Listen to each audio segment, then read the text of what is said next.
So guys, हम लोग सभी प्रतियोगी परीक्षाओं में पूछे गए, यानी कि 2006 से लेकर 2020 तक के प्रतियोगी परीक्षाओं में पूछे गए कोई प्रीवियस ईयर क्वेश्चन को हम सॉल्व कर रहे हैं। और हम लोगों ने प्राचीन इतिहास से पूछे गए सभी प्रश्नों को चैप्टर वाइज तरीके से सॉल्व कर लिया था। और अब हम लोग मध्यकालीन इतिहास से पूछे गए प्रश्नों को हम सॉल्व कर रहे हैं। और आज के सेशन में हम लोग मध्यकालीन भारत के इतिहास से सल्तनत काल से पूछे गए सभी प्रश्नों को हम हल करने वाले हैं।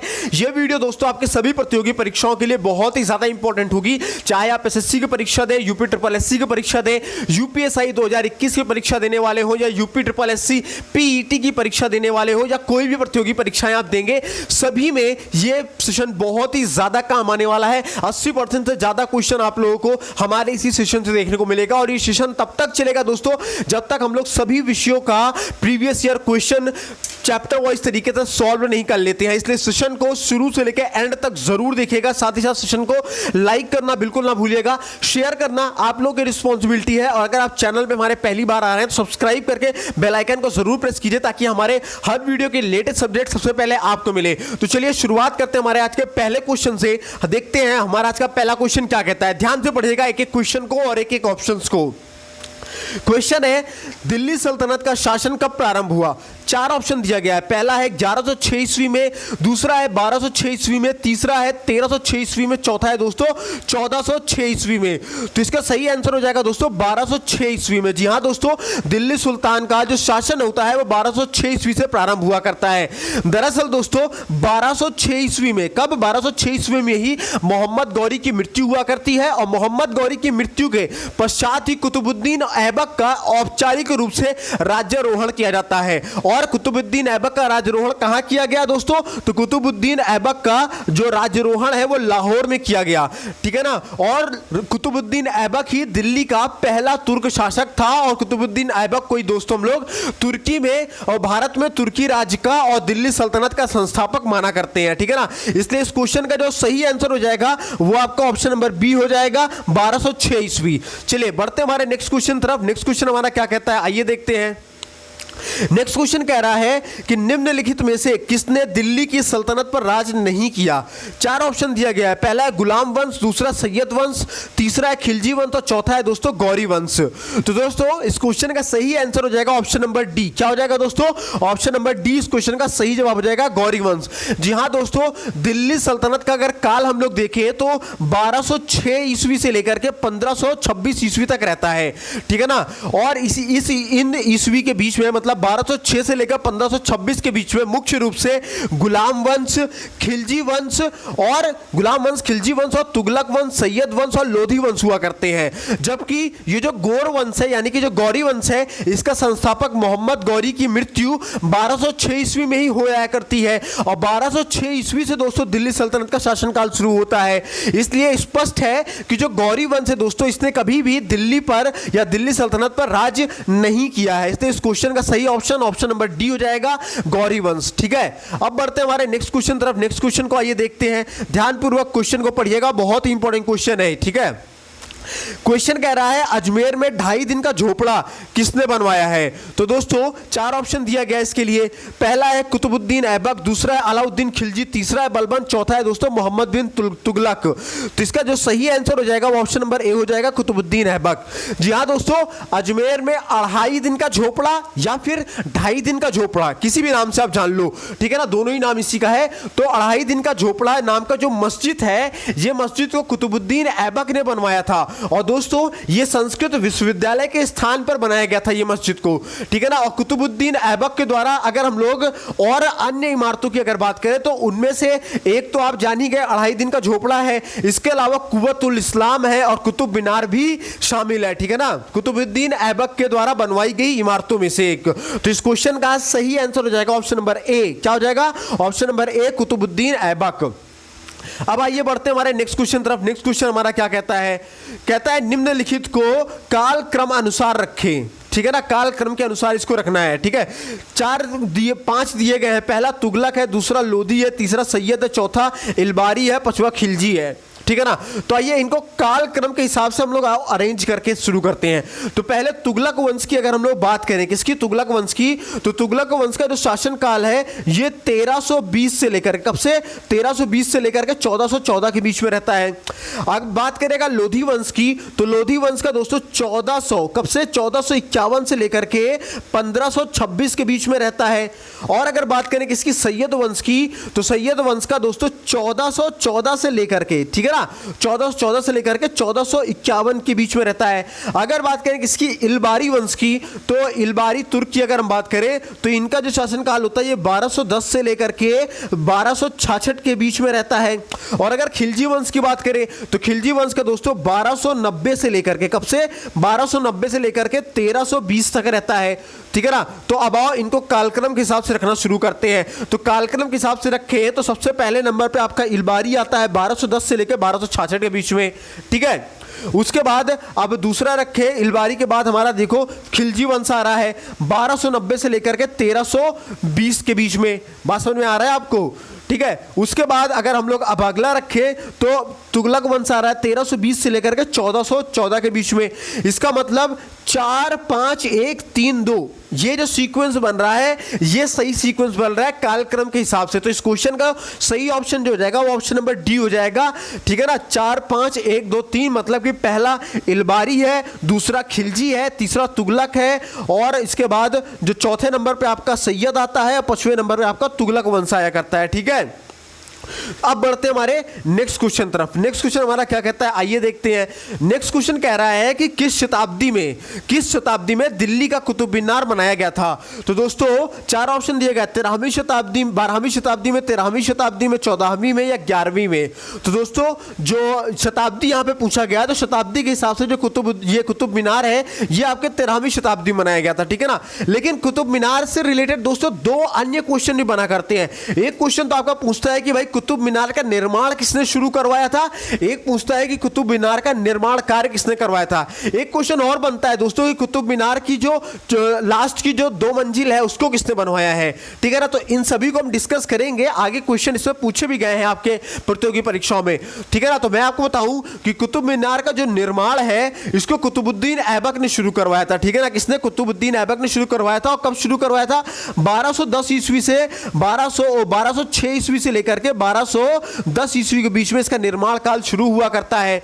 लेकिन इल्तुतमिश जो था, इल्तुतमिश के कार्यकाल में कुतुब मीनार का निर्माण कार्य पूरा हुआ करता है। और इल्तुतमिश का शासनकाल कब होता है, तो इल्तुतमिश का शासनकाल जो होता है दोस्तों वो कुतुबुद्दीन ऐबक के मृत्यु के बाद हुआ करता है, यानी कि 1210 से लेकर के 1236 ईस्वी के बीच में इल्तुतमिश का शासनकाल हुआ करता है। तो शुरुआत इसका कुतुब मीनार का निर्माण कार्य शुरू कौन करवाता है, कुतुबुद्दीन ऐबक शुरू करवाता है। लेकिन निर्माण कार्य पूरा कौन करवाता है, तो इल्तुतमिश शुरू करवाया करता है। और जो इसका नाम रखा गया है ये कुतुब मीनार, ये दोस्तों एक प्रसिद्ध सूफी ख्वाजा कुतुबुद्दीन बख्तियार काकी के नाम पर इसका नाम कुतुब मीनार रखा गया है। नाम याद रखिएगा क्या है, सूफी ख्वाजा कुतुबुद्दीन बख्तियार काकी के नाम पे कुतुब मीनार का नाम रखा गया है। और निर्माण वर्ष यहां पे पूछा गया, तो निर्माण वर्ष के हिसाब से दोस्तों यहां पे कुतुब मीनार जो है वो 13वीं शताब्दी में बनाया गया है। और इसके बाद दोस्तों जो फिरोज शाह तुगलक का जब शासनकाल आया करता है तो फिरोज शाह तुगलक के शासनकाल में कुतुब मीनार है इसकी चौथी मंजिल को, कौन सी, चौथी मंजिल को बहुत ही ज्यादा नुकसान पहुंचा करता है, ठीक है ना। और इसी के कारण फिरोज शाह तुगलक ने क्या किया कि चौथी मंजिल के स्थान पे ये कुतुब मीनार पे 2 मंजिलों का और निर्माण करवाया करता है, ठीक है ना। तो उम्मीद करता हूं इतना एक्सप्लेनेशन आप लोगों के लिए काफी होगा, इससे बाहर क्वेश्चन आप लोगों के लिए नहीं बनेगा। तो इस क्वेश्चन का जो सही आंसर हो जाएगा वो क्या हो जाएगा दोस्तों, ऑप्शन नंबर बी हो जाएगा, 13वीं शताब्दी, ठीक है ना। अब चलिए बढ़ते हैं हमारे नेक्स्ट क्वेश्चन तरफ। नेक्स्ट क्वेश्चन हमारा क्या कहता है, आइए देखते हैं। नेक्स्ट क्वेश्चन कह रहा है कि कुतुब मीनार किस प्रसिद्ध शासक ने पूरा किया। तो मैंने अभी आप लोगों को बताया था, लेकिन ऑप्शन देख लीजिए। ऑप्शन क्या है, पहला है कुतुबुद्दीन ऐबक, चौथा है इल्तुतमिश, तीसरा फिरोज शाह, चौथा है अलाउद्दीन खिलजी। तो दोस्तों कुतुब मीनार जो है इसका निर्माण कार्य पूरा करने का जो श्रेय है ये इल्तुतमिश को जाया करता है। किसको जाता है, इल्तुतमिश को जाया करता है। और जो कुतुबुद्दीन ऐबक है इसका निर्माण कार्य प्रारंभ करने का श्रेय जाता है, ठीक है ना। और जो इल्तुतमिश होता है दोस्तों ये कुतुबुद्दीन ऐबक का दामाद हुआ करता है। चलिए इस क्वेश्चन का सही आंसर जानी गया, ऑप्शन नंबर ए है। अब आइए बढ़ते हमारे नेक्स्ट क्वेश्चन तरफ। नेक्स्ट क्वेश्चन हमारा क्या कहता है देखते हैं। नेक्स्ट क्वेश्चन हमारा कह रहा है कि दिल्ली के सुल्तान का पद संभालने से पहले बलबन किस सुल्तान का प्रधानमंत्री था? 4 ऑप्शन है, नसरुद्दीन का प्रधानमंत्री था, कुतुबुद्दीन ऐबक का था, बहराम शाह का था या आराम शाह का था। तो इस क्वेश्चन का जो सही आंसर हो जाएगा वो ऑप्शन नंबर ए हो जाएगा दोस्तों, नसरुद्दीन का था। किसका? नसरुद्दीन का था। जी हाँ दोस्तों, दिल्ली के सुल्तान पद संभालने से पहले जो बलबन था वो नसरुद्दीन महमूद का प्रधानमंत्री था। और दोस्तों नसरुद्दीन ने बलबन को उलुंग खा की उपाधि प्रदान की थी। किसकी? यहां पे लिख रहा हूं, उलुंग खा की उपाधि प्रारंभ की थी, उलुंग खा की उपाधि दी थी इसको, ठीक है ना, प्रदान की थी। और 1266 ईस्वी में, कब दोस्तों? 1266 ईस्वी में जब नसरुद्दीन की मृत्यु जाया करती है तो नसरुद्दीन की मृत्यु के बाद उनका जो उत्तराधिकारी बनता है वो बलबन ही बना करता है। और बलबन क्यों बनता है? क्योंकि दोस्तों नसरुद्दीन का कोई भी पुत्र नहीं था, ठीक है ना, इसलिए इस क्वेश्चन का सही ऑप्शन जाएगा वो ऑप्शन नंबर ए हो जाएगा आपका, नसरुद्दीन हो जाएगा। ठीक है, अब आइए बढ़ते हमारे नेक्स्ट क्वेश्चन तरफ। नेक्स्ट क्वेश्चन हमारा क्या कहता है देखते हैं। तो नेक्स्ट क्वेश्चन हमारा कह रहा है कि निम्नलिखित में से दिल्ली का पहला प्रभुता संपन्न सुल्तान कौन था? ठीक है ना, प्रभुता संपन्न सुल्तान बोला गया, ध्यान रखिएगा। 4 ऑप्शन दिया गया है, कुतुबुद्दीन ऐबक, बलबन, अलाउद्दीन खिलजी या इल्तुतमिश। तो इस क्वेश्चन का सही ऑप्शन हो जाएगा Iltutmish, option number D, Iltutmish. जी हाँ दोस्तों, कुतुबुद्दीन ऐबक को भारत में तुर्की राज का संस्थापक माना जाता है और सिंहासन पर बैठने पर उसने सुल्तान की उपाधि ग्रहण नहीं की थी। ध्यान रखिएगा, कुतुबुद्दीन ऐबक ने ना तो सुल्तान की उपाधि धारण की, ना ही मलिक की उपाधि धारण की, ना ही सिपाह सालार की उपाधि धारण की। और सबसे अच्छी बात यह कि कुतुबुद्दीन ऐबक ने ना तो अपने नाम का कोई खुतबा पढ़वाया और ना ही अपने नाम के कोई सिक्के चलाए। बाद में जब गौरी का उत्तराधिकारी गयासुद्दीन ने उसे सुल्तान स्वीकार किया तो दोस्तों ऐबक ने 1206 ईस्वी से 1210 ईस्वी तक लगातार लाहौर से शासन का संचालन किया और लाहौर ही क्या थी? इसकी राजधानी थी। और बाद में क्या होता है कि कुतुबुद्दीन ऐबक की मृत्यु के बाद उसका दामाद या उसका उत्तराधिकारी जो भी कह लो, 1210 ईस्वी में क्या होता है? कुतुबुद्दीन ऐबक की मृत्यु हो जाती है। तो 1210 ईस्वी में कुतुबुद्दीन की मृत्यु के बाद 1210 में कुतुबुद्दीन ऐबक का दामाद और उसका उत्तराधिकारी इल्तुतमिश बना करता है, ठीक है ना। और इल्तुतमिश को ही दोस्तों हम लोग दिल्ली सल्तनत का वास्तविक संस्थापक माना करते हैं। इसीलिए हम लोग ये कहते हैं कि दिल्ली सल्तनत का पहला प्रभुता संपन्न सुल्तान कौन था? तो इल्तुतमिश ही था, ठीक है ना। इसलिए इस क्वेश्चन का ऑप्शन नंबर डी जो जाएगा वो आपका सही जवाब हो जाएगा। अब आइए बढ़ते हमारे नेक्स्ट क्वेश्चन तरफ। नेक्स्ट क्वेश्चन हमारा क्या कह रहा है आइए देखते हैं। नेक्स्ट क्वेश्चन है, दिल्ली सल्तनत का उद्धारक कौन था? दिल्ली सल्तनत का उद्धारक कौन था? 4 ऑप्शन दिया गया है। पहला कुतुबुद्दीन ऐबक, दूसरा है मिनास उस सिराज, तीसरा है इल्तुतमिश, चौथा है गयासुद्दीन बलबन। तो दोस्तों इस क्वेश्चन का सही आंसर हो जाएगा इल्तुतमिश। क्या हो जाएगा दोस्तों? इल्तुतमिश इसका सही जवाब हो जाएगा। जी हाँ दोस्तों, दिल्ली सल्तनत का उद्धारक इल्तुतमिश को ही माना जाता है। हालांकि दोस्तों सल्तनत का जो पहला शासक था वो कुतुबुद्दीन ऐबक था और कुतुबुद्दीन ऐबक का शासनकाल मैं फिर से बता दे रहा हूँ 1206 से लेकर के 1210 के बीच में रहता है। लेकिन दिल्ली सल्तनत का जो वास्तविक संस्थापक है वो इल्तुतमिश ही था और इसके इल्तुतमिश का जो शासनकाल है ये 1210 से लेकर के 1236 ईस्वी के बीच में रहा करता है। लेकिन दिल्ली का जो वास्तविक संस्थापक है इल्तुतमिश को ही हम लोग माना करते, बता ही दिया मैंने। क्योंकि दोस्तों दिल्ली सल्तनत की जो शाही संरचना थी, शाही संरचना का मतलब शाही संरचना का प्रमुख अंगों, एकता प्रणाली, सैन्य व्यवस्था, मुद्रा प्रणाली को सुव्यवस्थित करने का जो श्रेय है ये इल्तुतमिश को ही जाता है। और इसके साथ ही दोस्तों इल्तुतमिश ने ही सबसे पहले लाहौर के स्थान पर दिल्ली को अपनी राजधानी बनाई। और दोस्तों एक बहुत ही प्रसिद्ध इतिहासकार है जिनका नाम है के ए निजामी। क्या नाम है? के ए निजामी। ये बहुत ही प्रसिद्ध इतिहासकार है। अगर इनके अनुसार हम लोग देखें तो इन्होंने कहा है कि इल्तुतमिश ने दिल्ली सल्तनत को एक व्यक्तित्व, एक पद, एक प्रेरणा शक्ति, एक दिशा, एक शासन व्यवस्था और एक शासक वर्ग प्रदान किया है, ठीक है ना। इसलिए इस क्वेश्चन का सही ऑप्शन नंबर सी हो जाएगा। दिल्ली सल्तनत का जो उद्धारक है वो कौन है? इल्तुतमिश ही है, ठीक है ना। अब आइए बढ़ते हमारे नेक्स्ट क्वेश्चन तरफ। नेक्स्ट क्वेश्चन हमारा क्या कहता है आइए देखते हैं। नेक्स्ट क्वेश्चन कह रहा है कि नियमित मुद्रा जारी करने वाला और दिल्ली को अपने राज्य की राजधानी घोषित करने वाला दिल्ली का प्रथम सुल्तान कौन था? 4 ऑप्शन है, कुतुबुद्दीन ऐबक, आलम शाह, बलबन या फिर इल्तुतमिश। तो जान ही गए आप लोग, इस क्वेश्चन का सही आंसर है ऑप्शन नंबर डी, इल्तुतमिश।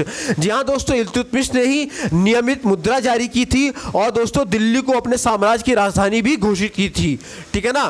तो इस क्वेश्चन का ऑप्शन नंबर डी सही जवाब हो जाता है। अब आइए बढ़ते हमारे नेक्स्ट क्वेश्चन तरफ। नेक्स्ट क्वेश्चन हमारा क्या कहता है, देखते हैं। नेक्स्ट क्वेश्चन कह रहा है कि चंगेज खान ने जलालुद्दीन का पीछा करते हुए किसके शासनकाल में भारत की सीमाओं पर आक्रमण किया था। चार ऑप्शन दिया गया है, कुतुबुद्दीन ऐबक, इल्तुतमिश, बलबन या नसरुद्दीन खुसरो। तो इस क्वेश्चन का जो सही आंसर हो जाएगा ऑप्शन नंबर बी हो जाएगा, इल्तुतमिश। जी हाँ दोस्तों, मंगोल आक्रमणकारी चंगेज खान ने ख्वारिज्म शाह के पुत्र जलालुद्दीन मंगबर्नी का पीछा करते हुए इल्तुतमिश के शासनकाल में 1220 में, कब 1220 से 1221 के बीच में सिंध पर आक्रमण किया। लेकिन इल्तुतमिश द्वारा मंगबर्नी को कोई भी सहायता ना दिए जाने के कारण 1224 ईस्वी में मंगबर्नी के वापस चले जाने से भारत पर मंगोल आक्रमण का भी भय टल जाया करता है। ठीक है ना, इसलिए इस क्वेश्चन का ऑप्शन नंबर बी जो हो जाएगा दोस्तों वो बिल्कुल सही जवाब हो जाएगा आपका। चलिए बढ़ते हमारे अब नेक्स्ट क्वेश्चन तरफ। नेक्स्ट क्वेश्चन हमारा क्या कहता है, ये देखते हैं। कहता है निम्न में से किसको शक्तिशाली नोबलों के एक समूह चिहलगानी के विनाश का श्रेय दिया गया था। चार ऑप्शन दिया गया है, इल्तुतमिश, रजिया सुल्तान, बलबन या कुतुबुद्दीन ऐबक। पहले तो मैं आपको बता दूं दोस्तों, जो चिहलगानी है इसको हम लोग चालीसा दल भी बोला करते हैं, इंग्लिश में 40 भी बोला करते हैं। ये जो चिहलगानी है ये दरअसल 40 तुर्क सरदारों का एक संगठन था, एक समूह था।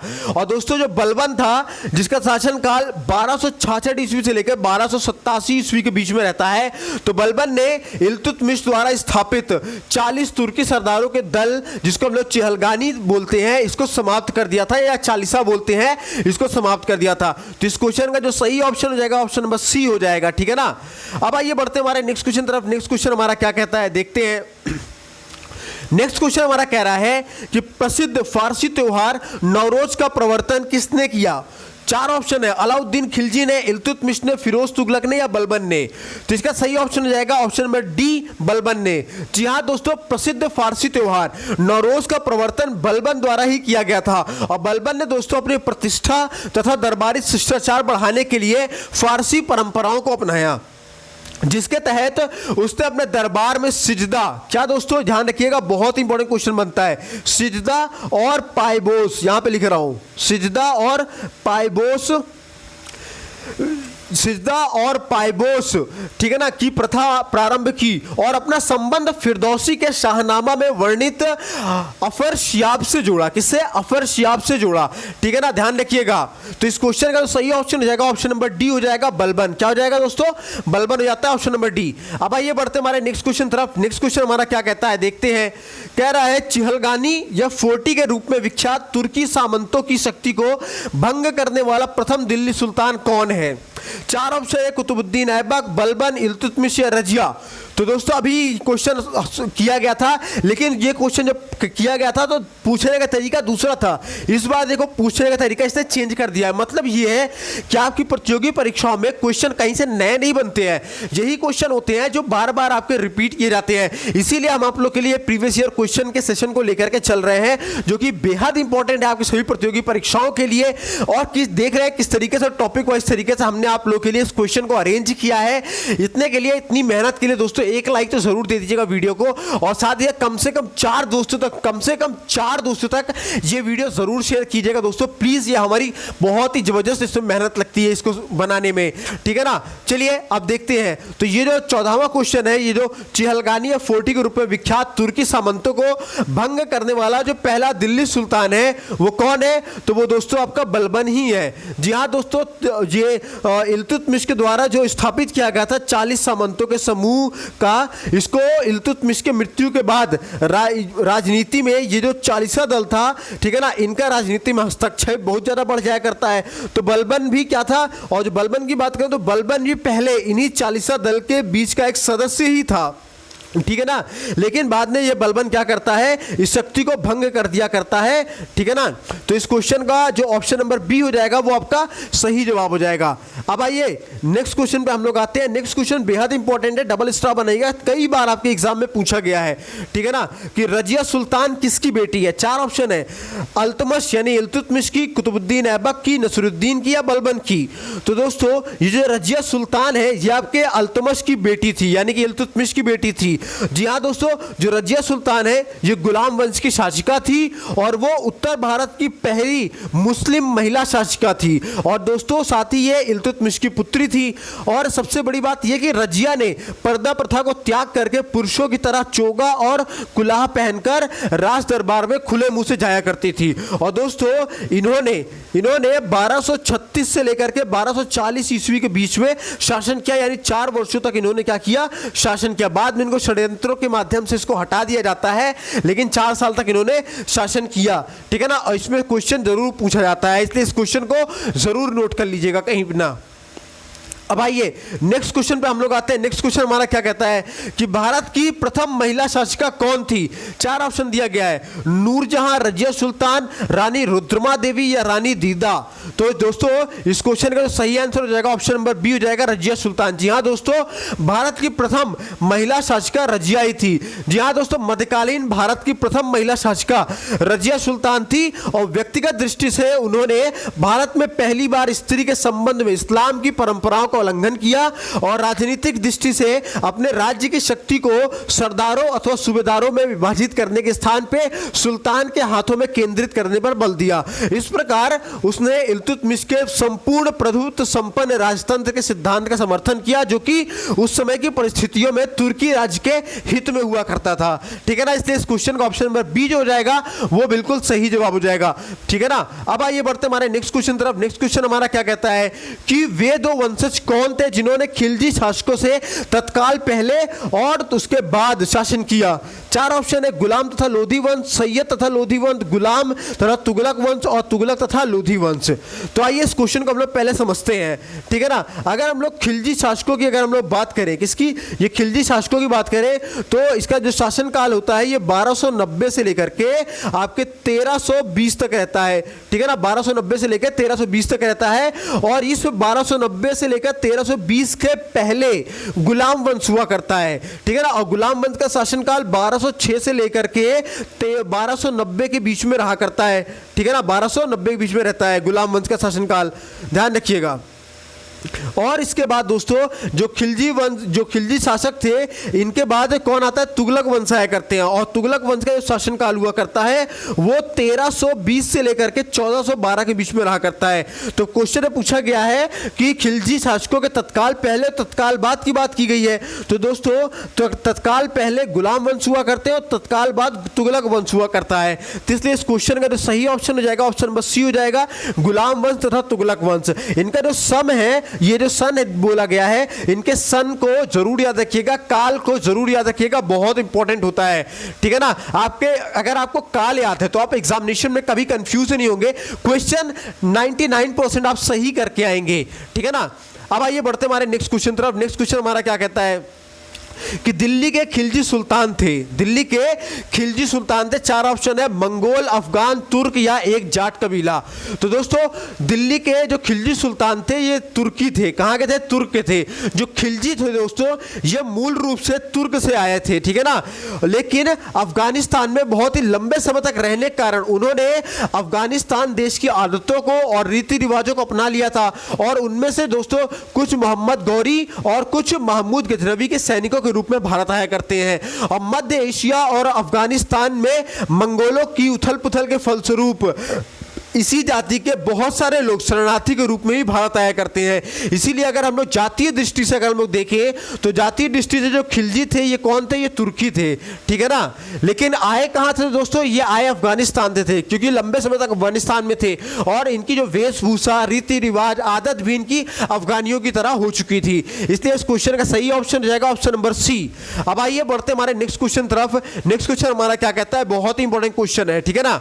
नेक्स्ट क्वेश्चन कह रहा है कि स्वयं को दूसरा सिकंदर यानी कि सिकंदरे सानी कहने वाला सुल्तान था। 4 ऑप्शन है, बलबन, अलाउद्दीन खिलजी, मोहम्मद बिन तुगलक या सिकंदर लोधी। तो दोस्तों इसका सही ऑप्शन हो जाएगा option number B, Alauddin Khilji.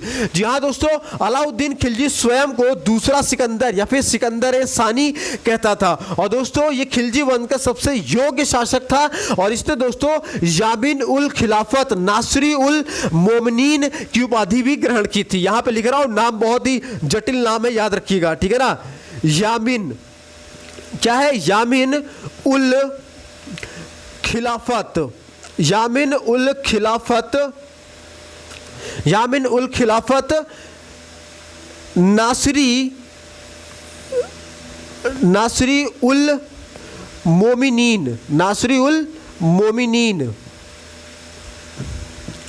इसकी उपाधि धारण की थी। किसकी? यामिन उल खिलाफत नासरी उल मोमिनीन की उपाधि धारण की थी। किसने? इसी अलाउद्दीन खिलजी ने। और इसने खुद को सिकंदर सानी यानी दूसरा सिकंदर भी कहा था। ठीक है, अब आइए बढ़ते हमारे नेक्स्ट क्वेश्चन तरफ। नेक्स्ट क्वेश्चन हमारा क्या कहता है, आइए देखते हैं। लेकिन थोड़ा सा 1 सेकंड दीजिए, मैं जरा पानी पी लूं। हाँ, तो चलिए देखते हैं क्वेश्चन को। तो क्वेश्चन आप लोग देख रहे हैं कैसे बेहतरीन तरीके से। प्लीज यार, अगर अभी तक लाइक नहीं किया वीडियो को तो एक लाइक तो जरूर कर दो यार। कमेंट में तारीफ कर दो, या कुछ कमियां हैं वीडियो में तो वो भी आप लोग लिख सकते हो, या जो सुधार आप चाहते हो वो भी आप लोग लिख सकते हो। आप लोग सजेशन मोस्ट वेलकम है हमारे लिए, ठीक है ना। इसलिए प्लीज वीडियो को लाइक जरूर करना यार, कम से कम 4 लोगों तक शेयर तो कंफर्म कर ही देना, ठीक है ना। क्वेश्चन कह रहा है हमारा, आइए देखते हैं कि सल्तनत वंश की विशालतम स्थायी सेना जिसका भुगतान सीधा राज्य द्वारा किया जाता था बनाई थी। किसने बनाई थी? 4 ऑप्शन दिया गया है। इल्तुतमिश ने, अलाउद्दीन खिलजी ने, मोहम्मद बिन तुगलक ने, या फिर सिकंदर लोधी ने। तो इसका सही ऑप्शन रहेगा option number B, Alauddin Khilji ने। जी हाँ दोस्तों, अलाउद्दीन खिलजी ने अपने शासनकाल में सेना को नगद वेतन देना तथा स्थायी सेना रखने के साथ घोड़ा दागने की और सैनिकों का हुलिया लिखने की भी प्रथा को शुरू किया था। ध्यान रखिएगा, अलाउद्दीन खिलजी ने क्या क्या किया? स्थायी सेना रखी, सैनिकों को नगद वेतन दिया, घोड़ा दागने की प्रथा शुरू की और सैनिकों का हुलिया लिखने की प्रथा शुरू की। इसलिए इस क्वेश्चन का सही ऑप्शन क्या हो जाएगा? ऑप्शन नंबर बी हो जाएगा, अलाउद्दीन खिलजी। चलिए अब बढ़ते हमारे नेक्स्ट क्वेश्चन तरफ। नेक्स्ट क्वेश्चन हमारा क्या कहता है, देखते हैं। तो नेक्स्ट क्वेश्चन हमारा कह रहा है, दक्षिण विजय करने का मिशन अलाउद्दीन खिलजी ने किसे सौंपा? 4 ऑप्शन है, शाजी मलिक को, खिज्र खां को, मलिक काफूर को, या उलुंग खां को। तो दोस्तों, दक्षिण विजय करने का जो मिशन है यह अलाउद्दीन खिलजी ने मलिक काफूर को दिया। जी हाँ दोस्तों, और दक्षिण के साम्राज्य मदुरई, ठीक है ना, दक्षिण के साम्राज्य मदुरई जो है वो पांड्य राज की राजधानी थी। किसकी? पांड्य राज की। और दोस्तों 1311 ईस्वी में दिल्ली के सुल्तान अलाउद्दीन खिलजी के सेनापति के रूप में मलिक काफूर ने यहाँ पे क्या किया? आक्रमण किया। और जब आक्रमण करता है तो उस समय यहाँ के शासक यानी मदुरई के जो शासक होते हैं उनका नाम क्या होता है? उनका नाम होता है वीर पांड्य, ठीक है ना। तो वीर पांड्य क्या करता है? अपनी राजधानी छोड़कर भाग जाया करता है। और मदुरई तक पहुंचने वाला पहला मलिक काफूर दोस्तों दिल्ली का प्रथम सेनापति था। और दोस्तों मलिक काफूर ने भारत के दक्षिण में देवगिरी, वारंगल, काकतीय, मदुरा आदि राज्यों को जीता था, ठीक है ना। इसलिए इस क्वेश्चन का ऑप्शन हो जाएगा सी, मलिक काफूर सही जवाब हो जाएगा, ठीक है ना। अब आइए देखते हैं हमारे नेक्स्ट क्वेश्चन को। नेक्स्ट क्वेश्चन हमारा क्या कहता है? नेक्स्ट क्वेश्चन कह रहा है, बाजार विनिमय प्रणाली आरंभ की गई थी। 4 ऑप्शन है, मोहम्मद बिन तुगलक के द्वारा, इल्तुतमिश के द्वारा, अलाउद्दीन खिलजी के द्वारा, या गयासुद्दीन तुगलक के द्वारा। तो इस क्वेश्चन का सही ऑप्शन हो जाएगा option number C, Alauddin Khilji के द्वारा। जी हाँ दोस्तों, बाजार विनिमय प्रणाली अलाउद्दीन खिलजी के द्वारा प्रारंभ की गई थी। और दोस्तों अलाउद्दीन के बाजार नियंत्रण की जो पूरी व्यवस्था थी इसका संचालन एक अधिकारी किया करता था। और उस अधिकारी को हम लोग दीवान ए रियासत के नाम से जानते हैं। किस नाम से दोस्तों? दीवान ए रियासत के नाम से जाना करते हैं। दीवान ए रियासत के नाम से जाना करते हैं, ठीक है ना। इसलिए इस क्वेश्चन का सही ऑप्शन हो जाएगा ऑप्शन नंबर सी। चलिए अब बढ़ते हमारे नेक्स्ट क्वेश्चन तरफ। नेक्स्ट क्वेश्चन हमारा क्या कहता है, ध्यान से देखिएगा इस क्वेश्चन को। नेक्स्ट क्वेश्चन कह रहा है, वह सुल्तान कौन था जिसने खलीफा के अधिकार को मानने से इनकार कर दिया था? 4 ऑप्शन है, अलाउद्दीन खिलजी ने, गयासुद्दीन तुगलक ने, मोहम्मद बिन तुगलक ने, या कुतुबुद्दीन मुबारक ने। तो इस क्वेश्चन का सही ऑप्शन रहेगा ऑप्शन नंबर ए, अलाउद्दीन खिलजी ने। जी हाँ दोस्तों, अलाउद्दीन खिलजी ने खलीफा के अधिकारों को मानने से इनकार कर दिया था, जबकि कुतुबुद्दीन मुबारक खिलजी ने स्वयं को खलीफा घोषित किया था। और अलाउद्दीन खिलजी के बचपन का नाम अगर पूछा जाए एग्जाम में तो इसका बचपन का नाम क्या है? तो इसका बचपन का नाम है अली गुरशास्प है। क्या है? अली गुरशास्प है। यहां पे लिख दे रहा हूं, अली गुरशास्प है, ठीक है ना। ध्यान रखिएगा, एक एक पॉइंट बहुत ही ज्यादा इंपॉर्टेंट है, इसलिए वीडियो को लाइक जरूर करते हुए चलिएगा। बार बार आप लोगों से रिक्वेस्ट कर रहा हूं, वीडियो को लाइक कीजिएगा, शेयर प्लीज कम से कम 4 लोगों को कम से गारंटीड करिएगा, ठीक है। अब आइए नेक्स्ट क्वेश्चन जो कि बेहद इंपॉर्टेंट क्वेश्चन है, निम्नलिखित में से किसे भारत का तोता कहा जाता है? तो दोस्तों भारत का जो तोता है ये 4 ऑप्शन में से हमें ढूंढना है। कहता है हुसैन शाह, अमीर खुसरो, बाबरक शाह और बारबक शाह या नानक को? तो इसका सही ऑप्शन हो जाएगा ऑप्शन नंबर बी, अमीर खुसरो को। जी हाँ दोस्तों, अमीर खुसरो को हम लोग भारत का तोता कहते हैं, या फिर कहीं कहीं एग्जाम में आप लोगों से पूछा जाता है तूतीय हिंद। क्या पूछा जाता है? तूतीय हिंद भी कहा जाता है। तूतीय हिंद का मतलब ही होता है भारत का तोता, और ये अमीर खुसरो को बोला जाता है। इसलिए इस क्वेश्चन का ऑप्शन नंबर जो बी हो जाएगा वो सही जवाब हो जाता है। चलिए अब आज का लास्ट क्वेश्चन हम लोग देखते हैं इस सेशन का, ठीक है ना, कि निम्नलिखित में से बलबन से लेकर गयासुद्दीन तुगलक तक सभी सुल्तानों के संरक्षण को किसने उपभोग किया? चार ऑप्शन है, बदायूं ने, जियाउद्दीन बर्नी ने, अमीर खुसरो ने, या इब्न बतूता ने। पहले तो मैं आप लोग बता दूं दोस्तों कि 25 क्वेश्चन है, ये 25 टॉप 25 क्वेश्चन है। इसके अलावा दोस्तों अभी 25 क्वेश्चन नेक्स्ट पार्ट में आप लोगों को कराया जाएगा। इसके बाद इसकी थर्ड पार्ट में आप लोगों से दिल्ली सल्तनत से जो ऑनलाइन प्रतियोगी परीक्षाओं में पूछे गए हैं, कंप्यूटर बेस्ड टेस्ट में यानी सीबीटी में पूछे गए क्वेश्चन, उसको भी हम लोग सॉल्व कराएंगे। हर एक क्वेश्चन को जब तक सॉल्व करवा नहीं देंगे तब तक सेशन खत्म नहीं करेंगे। ये पहला सेशन है, इसके बाद 2 सेशन और करवाया जाएगा, इसलिए पूरे सेशन को जरूर देखिएगा ध्यान से, ठीक है ना। तो दोस्तों जो इस क्वेश्चन, ये जो क्वेश्चन है निम्नलिखित में से बलबन से लेकर गयासुद्दीन तुगलक तक सभी सुल्तानों का संरक्षण किसने उपभोग किया है? तो इसका सही आंसर हो जाएगा ऑप्शन नंबर सी, अमीर खुसरो ने। जी हाँ दोस्तों, अमीर खुसरो ने दिल्ली सल्तनत के शासक बलबन से लेकर गयासुद्दीन तुगलक तक सभी सुल्तानों का संरक्षण प्राप्त किया। और दोस्तों 1253 ईस्वी में उत्तर प्रदेश के पटियाली कस्बे में जन्मे अमीर खुसरो का अगर मूल नाम पूछे तो इनका मूल नाम है अबुल हसन अमीर खुसरो। क्या है? अबुल हसन अमीर खुसरो है, ठीक है ना। तो दोस्तों आज के सेशन में बस इतना ही। उम्मीद करता हूं सेशन पसंद आया होगा। वीडियो पसंद आई हो तो लाइक जरूर कीजिएगा, शेयर करना बिल्कुल ना भूलें, और अगर आप चैनल पर हमारे पहली बार आए तो सब्सक्राइब करके बेल आइकन को जरूर प्रेस कीजिएगा। वीडियो कैसी लगी कमेंट सेक्शन में जरूर लिखिएगा, और अगर हमारी सारी वीडियोस की आप पीडीएफ पाना चाहते हैं तो नीचे दिए गए व्हाट्सएप नंबर पर कैपिटल लेटर में JOIN ज्वाइन लिख करके व्हाट्सएप पे मैसेज करें तो हम आपको अपने IQ मेंटर स्टडी ग्रुप में ऐड कर देंगे, जहां पे आपको हमारे सारे वीडियोस की पीडीएफ, सारे वीडियोस के link, upcoming examination detail, upcoming vacancies की detail, coaching material, test material, study material, बहुत सारी चीजें आप लोगों को फ्री ऑफ कॉस्ट दी जाती है। इसके अलावा अब आप हमको हमारे इंस्टाग्राम पेज को भी फॉलो कर सकते हैं। इंस्टाग्राम के सर्च बॉक्स में जाइए, टाइप कीजिए IQ मेंटर, फॉलो कीजिए, वहां पे हमारे पोस्ट के माध्यम से डेली आपको कुछ ना कुछ नया और बेहतरीन सीखने को मिलेगा, जो आपके एग्जामिनेशन के पॉइंट ऑफ व्यू से बेहद इंपॉर्टेंट होगा। तो चलिए दोस्तों मिलते हैं अगले सेशन में, तब तक ख्याल रखिए, स्वस्थ रहिए, मस्त रहिए। जय हिंद दोस्तों।